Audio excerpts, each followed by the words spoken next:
I want to go back to this woman, the Ministry of Truth. We have this tweet from Christina Pashaw. Oh, you can see I retweeted it. She says, Biden's Minister of Truth, force away, lock us down. This is what we want to be criticizing. This lady is the definition of unwell. She's supposed to be this disinformation person, executive director. Whatever the government says, whatever the authority says is true. That's her attitude. She tweeted, long story short, I think we as a country might be too free-spirited, to put it diplomatically, to comply with social distancing recommendations unless they're forced upon us. So force away, lock us down. People are not taking this seriously. Wow. Now, that was from March, and that was still a rather extreme position. Americans are too free-spirited. Remember when Fauci said it's time to shut up and do as you're told? Yeah. Yeah, these people are nuts. Well, it blows my mind because she was saying this in 2020, right? Yeah. So she was saying this, again, under the Trump administration. Because right. I used to have this theory where it's like, okay, leftists think that they're always going to be in power, and when they're in power, they want all these new government powers and authorities and whatnot because they trust their own people to do it. But one of these days, they're going to get somebody that they recognize, oh, this is the problem because I don't want this guy having this much power. And I've come to the realization that they seem to like it. Yeah, masochism. You talking about? I mean, it's just this idea of government authority and power and somebody telling them what to do and what the right answer is. And I always thought that clearly they're going to understand at some level. I don't want anyone to have that's president to have this power. Mm-hmm. And I'm starting to think that's not true, and it's crazy to me. Well, I would disagree to some extent. I hear what you're saying, but I think the reason that they support it is because all of the people forcing their worldview onto everyone else who has any level of power right now is on the left. And so what they appreciate is the fact that people who would not obey them are being forced to by the state. Yeah. And so ultimately, because as soon as you have someone like Elon Musk come in and who is, potentially going to be the owner of Twitter here and simply says, I'm just not going to bully the people you want me to bully, they completely lose their minds. So it's not so much that they like having decisions made for them, though I think there's an element of that there. I think they love making decisions for you. They are the most conforming anti-conformists I've ever heard. Well, not only did she tweet this authoritarian nonsense, she has several tweets like that. She's also outright spread disinformation herself, where she said the Hunter Biden laptop story was a product of the Trump campaign, things like that. So are we really supposed to assume that they have the best intentions? No. I think, as I stated earlier, if you create a store called like Swords and Things, I would assume you're selling those things. I would not assume you're trying to stop those things from being sold. So when they create the Disinformation Governance Board and put a woman in charge of it who sows disinformation, I think the purpose is entirely clear. Just lying to us about what they're trying to sell to the American people.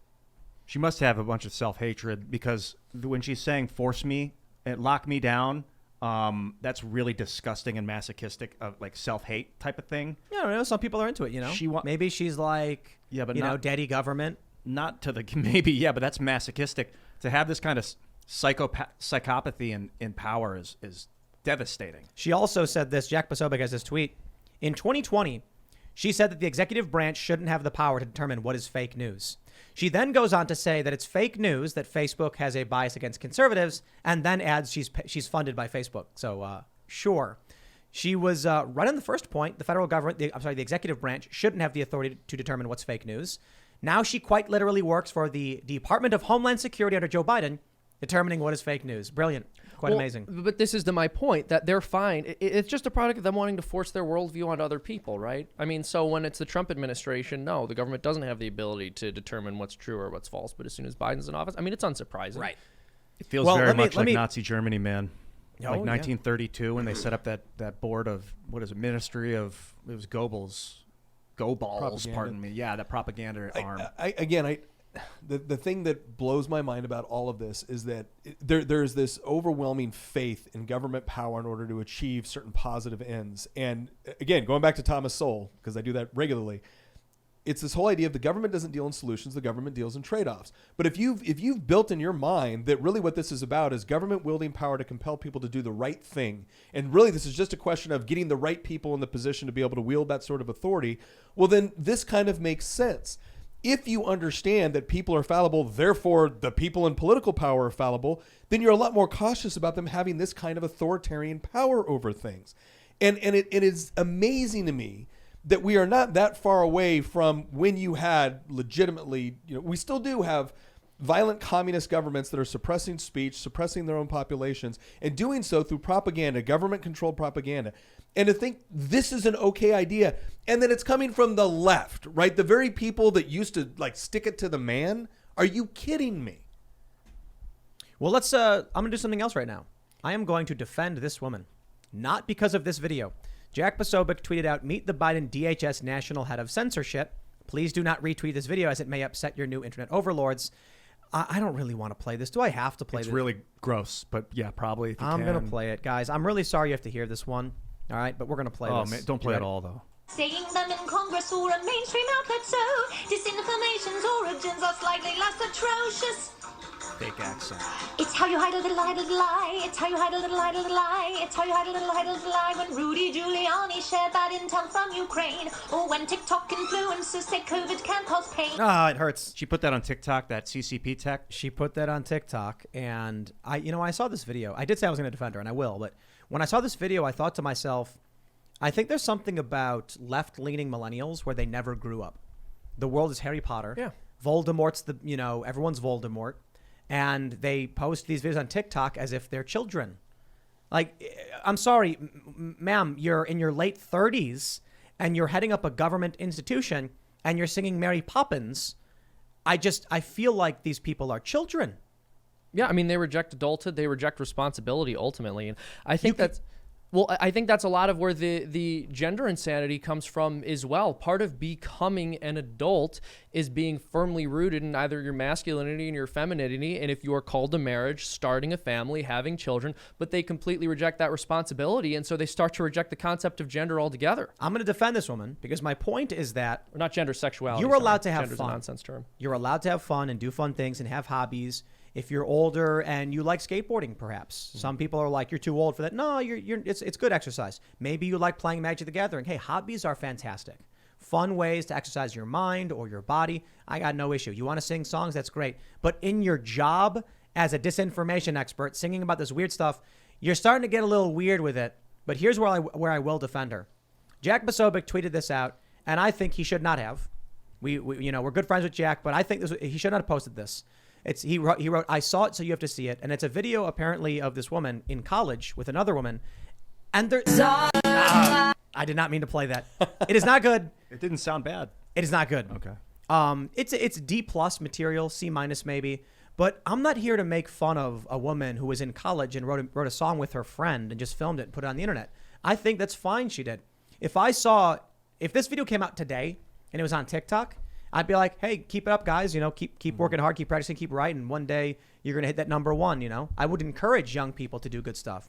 We also have this one from the Daily Caller. Flashback video of Biden's Minister of Truth singing about effing her way to fame and power. The vibes are horrendous. No. This is stupid. She's making a point in this song she's singing. I want to play it because it's actually, you might not like it, but she is good at what she is doing. In the song, she's talking about how she's talented and works hard, but isn't notable or famous. It's a bit. It's a musical. She then says, who do I have to F to get fame and power? The bit is that in Hollywood, that's how you do it. Mm-hmm. She's making fun of Hollywood and everyone laughs. I'm going to play a little bit of her singing just so you can hear. Without it, was Betty Davis pleasant? Well, I seriously doubt it, but she was rich. Everyone adored her and the world was at her feet, but she was a bitch. True. She's actually really good. It doesn't surprise me you get a theater major, like a theater actor, to be the propaganda minister. Absolutely. Someone who knows how to do that performance. Yeah. What bugs me about this is they took the one thing she's good at and then plastered on the internet. She's okay. She's not even that good. She's singing from her chest. She needs to sing from her core. She's gesticulating. Her posture's really bad. Her shoulders are all hunched. Like, she could be a lot better. She's sure. Ian, hold on. 78% good. Ian, she's going to fact check everything you said. I hope she'll be she like, does. actually, you should sing from your chest. Ian, Disinformation. Yeah. I am not here to give her. I'm not here to give her a Tony. I'm just here to point out that she's singing well. People are enjoying it. They're having a good time. She's probably cool. Like, personally, but doesn't mean she's not a psycho. I don't think she's cool. I think she's nuts. But why would you highlight something that is like a positive about her to try and own her? Like when they showed AOC dancing on the rooftop and they're like, oh, look at her. And I'm like, a college student having fun? Am I supposed to? You think that makes her look not cool? It makes her look personal. I think there's something of a generational difference here too, with respect to what one generation tends to think as this is something that discredits a person versus what a younger generation thinks discredits a person. So I think some of this is a misread of how you're going to influence your audience with respect to how to think about her. So like I see this, I'm like, she's actually a pretty good singer, right? Like this doesn't strike me as, oh well, gosh, that's why I have a problem with her. It's not because she's the authoritarian czar of a government disinformation. Think that's exactly. So yeah. Yeah. Also with the AOC thing, so much of that was manufactured. I don't think I knew anyone who was upset about her dancing because I don't live in the film Footloose. Do you know a single conservative who was genuinely mad at her for dancing? I don't think it was the majority. But there were people on Twitter who were constantly making fun of her for it. That's true. Okay, there was one thing that was done with that whole thing that I did think was funny, and that was they showed her dancing, and then the thing said, "When you're first in line for the bread line." Right? That makes funny because she's a socialist. And make memes out of it for sure. Yeah, absolutely. And I think that's fantastic. But I didn't know anyone who was genuinely upset. Like, oh, she danced? How horrific! This clip from the Daily Caller, and I think the clip Jack Bosobic pointed out. It's like, guys, you're reaching. Dude. Yeah, but that first one wasn't reaching where she's like, Rudy Giuliani right. is a political politics crap. She was spreading misinformation in that little cutie Mary Poppins song she was singing, and that was directly relevant to the job she is now going to be. That was exactly. Well, and real quick, I think people saw that and criticized it, which was warranted, and then grabbed other stuff of her singing as if it was bad that she sang. Yeah. No. I agree. I think. Also, I mean, we understand the concepts of information and misinformation differently than the left does. And that is to say we understand these concepts correctly because we understand that the purpose of information is to help a person form their worldview so that they can know the truth. The left sees information and the value of information as anything that helps them reach the end of bringing their political worldview to fruition. And so to them, misinformation means anything that gets in the way of the social order I'm seeking to establish, which is why they were constantly saying that they were trying to crack down on misinformation, even though the things they labeled as misinformation were then revealed to be true, and they never walked their policies back. I just want to point out, I think it's funny, that we're all here, like, this lady's spreading dangerous disinformation, and then Ian's like, she's singing from the chest. So her annoying. Shoulders are crunched up. She wants to get better. I'm sure. Ian's getting to the heart of the problem. She'll be better. No, I think I'm just saying, What's her name? Ian, you took theater. Yeah. So he's singing in from a different angle from us, where ours is purely political, and he's looking at her performance like, no, her shoulders. It's like, relax your shoulders. Let your head fall back, and keep your chin low. So to your point, I think this is. We were having this debate a while back, and it was the whole idea of postmodernism and deconstructionism. It was the idea of what is the philosophy which informs the left and the way they think about these things. So when you've accepted that there is no such thing as absolute truth, whether it be moral or just factual, and this is all a question of power structure, and it's all a question of which group is going to dominate the power structure in order to help their group or their tribe or whatever it is. You're absolutely right. Misinformation is no longer this idea of what is actually true, because there is no objective truth. There's just power struggles. And right now they want their group to be on top, and the way that you do that is by controlling the flow of information. And they honestly believe it's going to produce positive results for the people that they care about, right? So it's not as if they have purely nefarious. I mean, we would consider it nefarious because we think it's rooted in a lie, but they can actually convince themselves, I'm doing a good and noble thing on behalf of marginalized populations. And anything that stands in the way of achieving that for your so-called truth, right, is irrelevant. Yeah. This is also sometimes known as the problem of moral licensing. So this idea that because I'm a good person with good motives, anything that I want to do is acceptable in order to achieve that goal. And of course, what always ends up happening when you hold that position is you just become a bad person, and then the fruits of your endeavors tend to be horrible as well.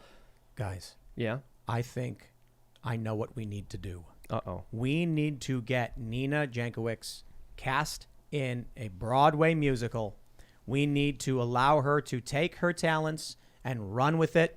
Ian, stop criticizing her abilities. No, never. Because you remember what happened last time an art student dropped out. Oh my gosh. Oh my gosh. Wow. Did they make 1984 a I'll musical? never give up on you, Nina. Ian will instruct you. He will teach you how to sing. There was another art art Broadway. There was another art that student. no one believed in. Right. Couldn't draw people. And was criticized for it. Is that really what it was? That was a big part. He had a hard time drawing the human form.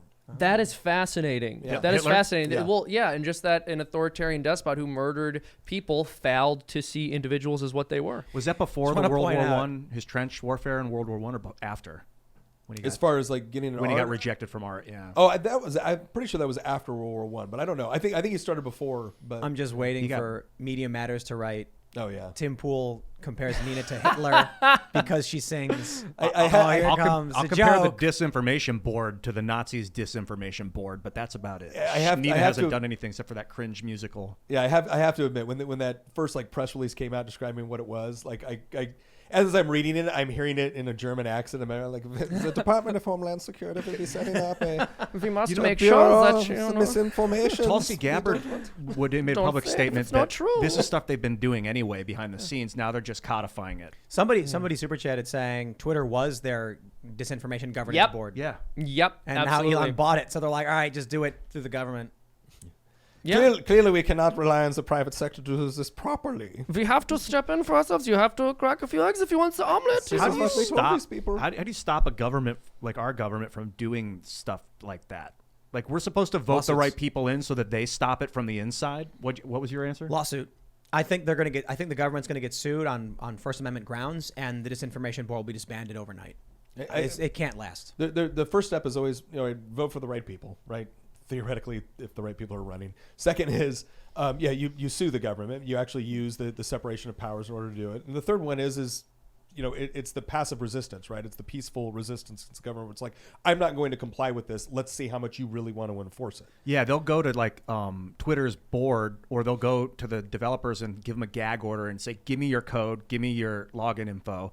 And the people will be like, well, if I don't, then the feds are going to come raid my house and put me in a prison for a year without seeing anyone. So they do it. But a way to passively resist that is to get rid of the centralized services. So you as a tech company don't control the login data or the password data. It's encrypted and unavailable. Seamus, you ever see that South Park episode where they're imagining George Lucas and Steven Spielberg ruining Indiana Jones? No, I don't so think it's so. like, didn't they already do that with the fourth one? Yeah. Oh my gosh. There's a scene where it's like, I think it's like Deliverance, and there's two like redneck guys, and they're like, you look mighty good, and they like take Indiana Jones and they go at him. And I was just thinking, like, based off what you were saying about income tax and stuff, it'd be funny to do that scene, but it's the government taking your income tax. Like, hey there, boy, that income's looking mighty good. It's like, no, stay away, federal government. Oh, I'm coming. Yeah, well, the income tax is another one of these things that's just part of the status quo now, so people don't understand how unbelievably insane it is, especially at its current rates. The idea that just working and being productive results in you being penalized by the government taking your wealth from you.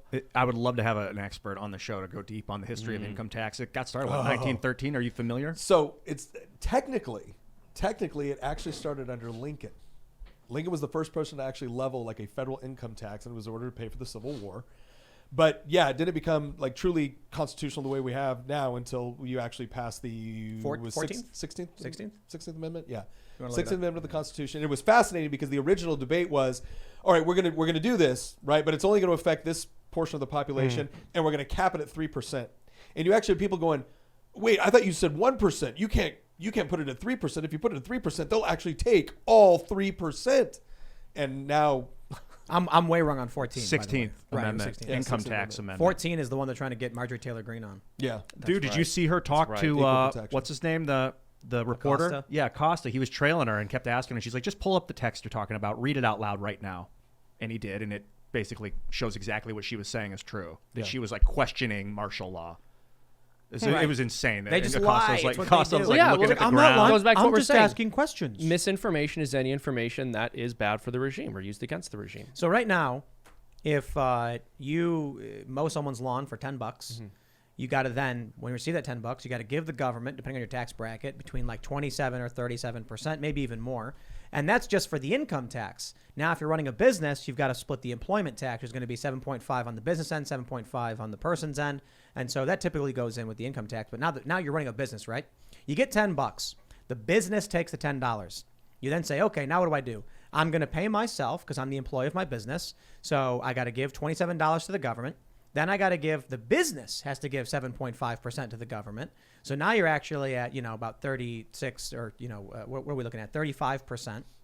Then you've got, then you take that money and say, okay, great. Now I'm going to buy the fuel I need for my lawnmower. And then when you go and buy that fuel, you got to give the government another cut for the sales tax and the gas tax. You see, it's going to be taxed at every single level. At a certain point, like if you want to make $4, you have to make $10. Right.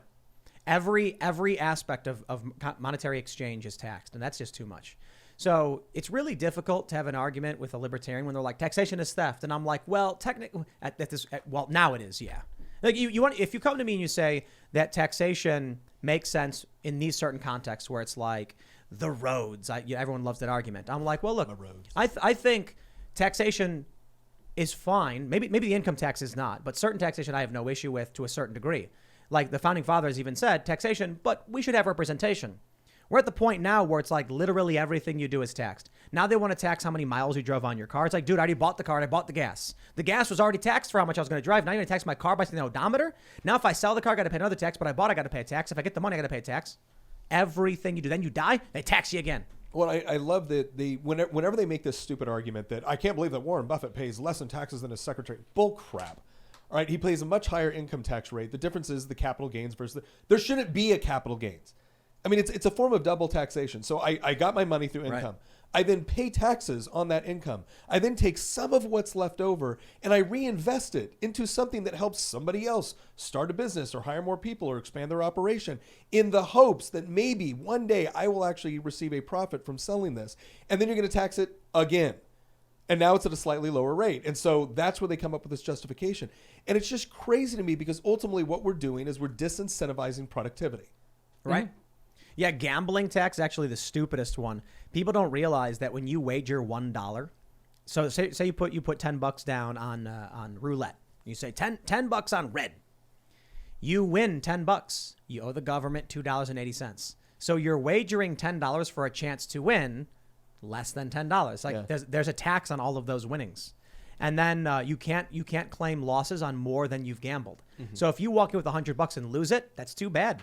You can't claim a loss on that unless you're a professional gambler. Yeah. So also, like when you look at Biden's policies and his proposed policies with respect to capital gain tax, one way he plans on taxing the rich, quote unquote, is to have everyone who makes more than $1 million have their capital gains tax increase from 20% to 40%. And the idea is, well, that's only going to hurt rich people. But obviously, if you are a wealthy person, you are not going to bet 100% of your own money to only potentially keep 60% of the winnings because that's an idiotic move to make. And so small businesses that need investment from wealthier people just aren't going to end up being formed if that policy ever takes effect. Well, and you know what they're going to do? They're always going to they're always going to exempt if you buy government bonds. So if you want to give your money to the government and get a guaranteed 3% interest or whatnot, oh yeah, sure, you can do that all day long. They'll make all kinds of exceptions for that. But if you actually want to invest it in private enterprise, well, now all of a sudden we want to tax the hell out of you. And this unrealized gains is the biggest BS it's I have complete ever nonsense. heard of. It's literally money that you haven't made. No. There's no such thing as an unrealized gain. That's why it's called unrealized. It's literally they are taxing something you don't have. Yeah. Thanks for checking out this segment from the Timcast IRL podcast. If you want to watch live, you can check out this channel Monday through Friday at 8 p.m. And don't forget to smash that like button, subscribe to this channel, and if you want more unfiltered and uncensored content with all of these guests, go to timcast.com and become a member. All of these guests you know and love in exclusive segments on our website where we are unrestricted in what we talk about, so you'll definitely not want to miss it. Thanks for hanging out. We'll see you all next time.